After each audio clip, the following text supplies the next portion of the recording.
Well, hey, boy, howdy, boys and girls, men and women of all ages and walks of life. Welcome once again to the building side of the garage. Here we are. Hope you're having a wonderful and a blessed day.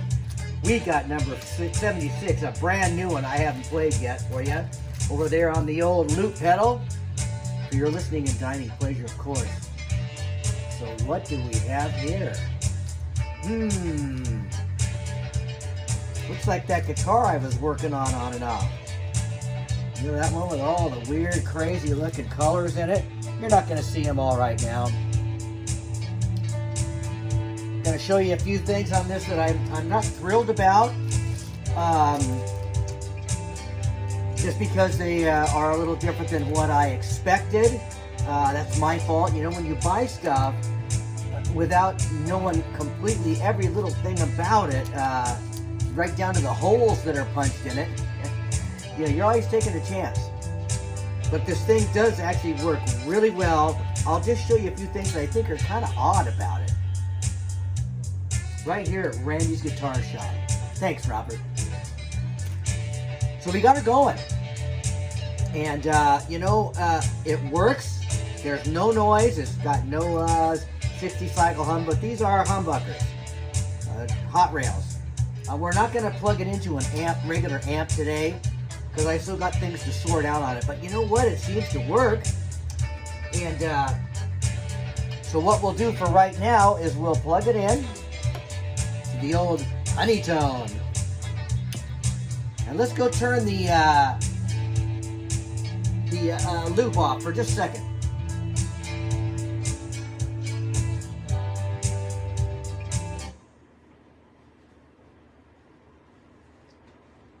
It was kind of silly of me for running the loop at this point in time, wasn't it? Alright, so here's what we're going to do. We're going to start at the back. This is the 10-way switch. Flipping it up gives you one thing. Flipping it down gives you something else. When it's up, it's like a regular Strat. So, in the back, on, nothing, nothing. On, nothing. Middle,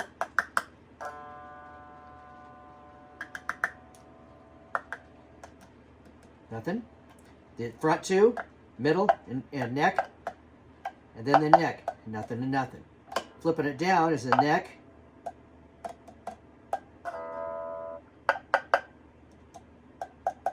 And that one there. This is that one.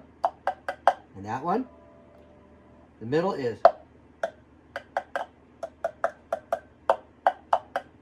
those two, kind of like a telly.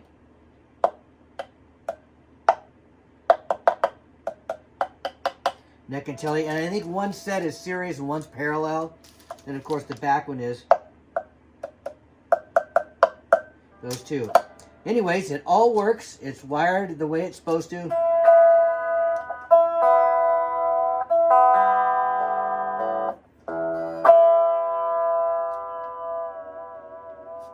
So let's listen to that for a little bit.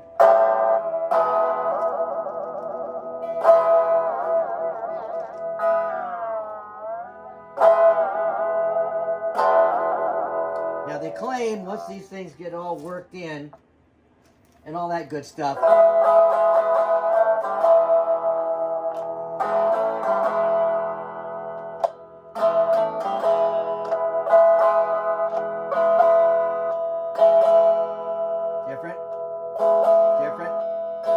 different.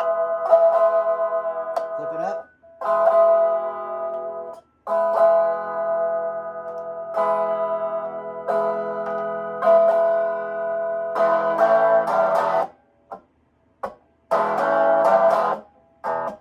It's not staying in tune real well yet.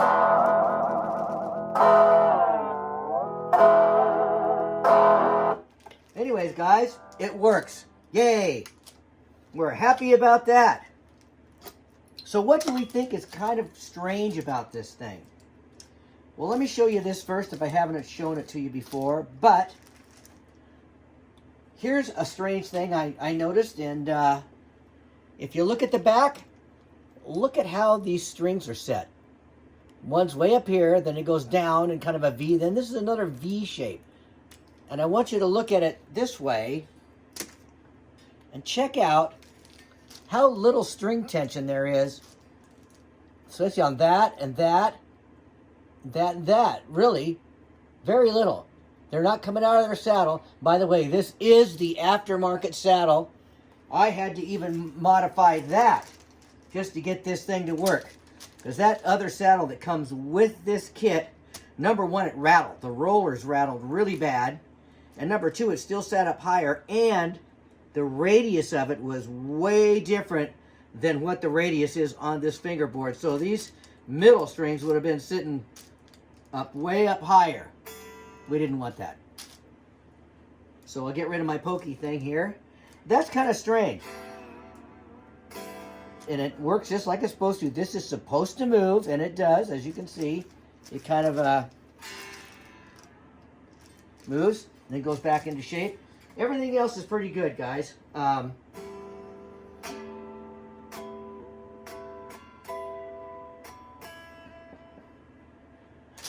Pretty happy with it for the most part. You know, I've been working on this thing a lot and have been taking strings on and off and on and off and taking this bridge piece here on and off. This piece has been off 10 times. So it's gotten a little scratched up already. Sad about that. But you know, paint does scratch. Like it or don't, you can polish it all back up again. Anyways, hey, success! We will go plug it in sometime next week, I think, after I get it a little more worked out, get this thing all, you know, all the octaves properly, and get all the things so, you know.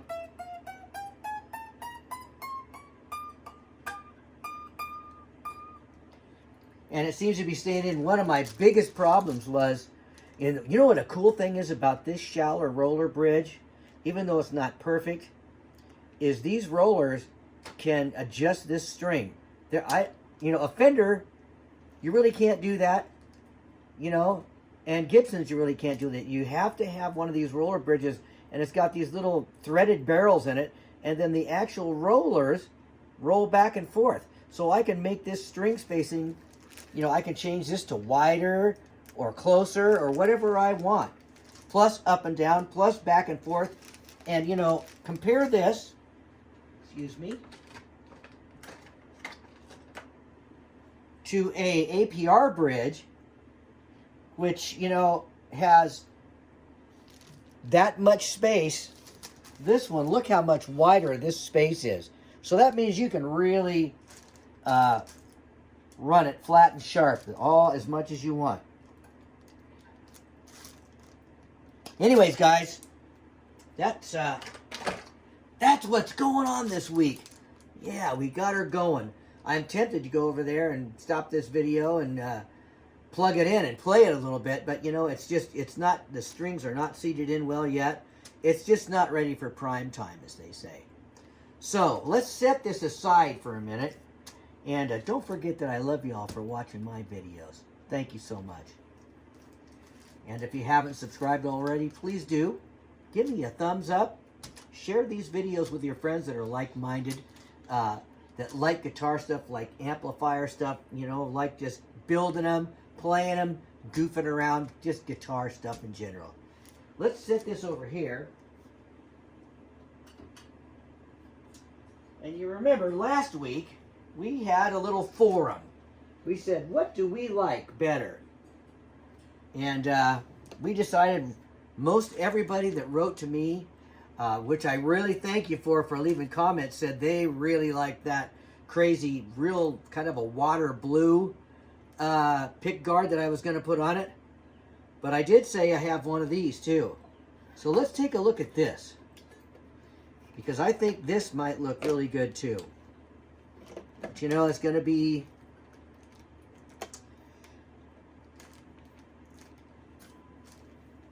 it's a little more subtle, but I like this also. But you're correct, this does not pop out like that other puppy. There's no puppy popping right here. Anyways, guys, that's my other alternative. You can vote once again if you want. Anyways, this Squier has a bunch of parts coming in for it. It's having a really good tremolo coming in with a big block on it. A better one. It's got locking tuners coming in on it. So, we're going to be hopping this puppy up. And at that point in time, we'll make our decision about the blue pick guard. Let's just put that one on one more time.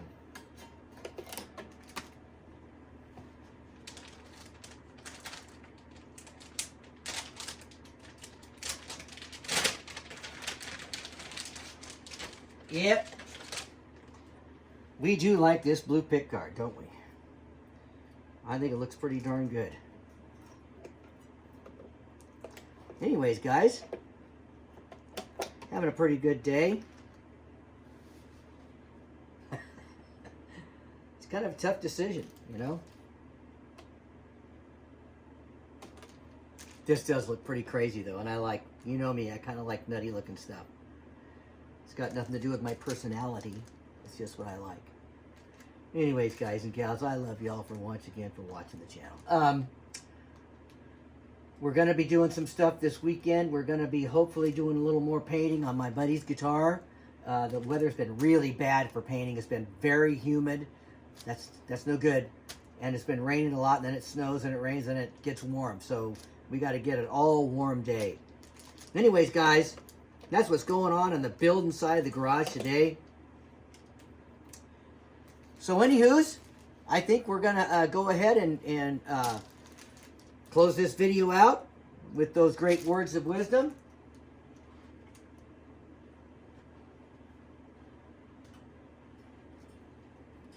So here it is, guys.